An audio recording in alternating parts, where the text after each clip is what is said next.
'n leerder maak waarnemings na die uitvoer van 'n eksperiment waarin 'n fotosel met frekwensies van die invallende lig wat bo die druppelfrekwensie is, gebruik word.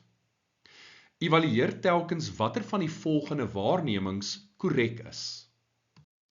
Stelling 1. Die fotostroom neem toe soos die intensiteit van die invallende lig toeneem. Nou hierdie stelling is korrek. In hierdie geval is daar vir ons gesê dat die frekwensie van die invallende lig is bo die druppelfrekwensie. Met ander woorde, daar is reeds vrygestelde fotoelektrone in hierdie geval. 'n Hoër intensiteit beteken meer fotone tref die metaaloppervlak. En nou moet jy onthou dat vir elke foton wat tref, word een fotoelektron vrygestel.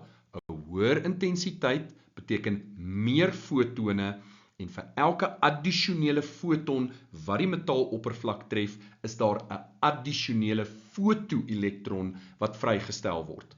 En dit beteken daar is 'n toename in die fotostroom. Stelling 2. Die ammeter in die stroombaan registreer 'n stroom onmiddellik na die invallende lig die katode bestraal. Hierdie stelling is ook waar. Fotoelektronvrystelling vind onmiddellik plaas sodra 'n foton met genoeg energie op die katode val. Daar's geen tydsvertraging nie, so hierdie stelling is akkuraat. Stelling 3. Die fotostroom neem toe soos die frekwensie van die invallende lig toeneem. Hierdie stelling is verkeerd. Die grootte van die fotostroom hang nie af van die frekwensie van die invallende lig nie. Dit hang net af van die intensiteit van die lig. Hoekom is frekwensie belangrik? Die invallende lig se frekwensie moet hoër wees as die druppelfrekwensie, maar sodra die frekwensie bo daardie waarde is, gaan daar fotoelektrone vrygestel word. En wat bepaal hoeveel fotoelektrone vrygestel word?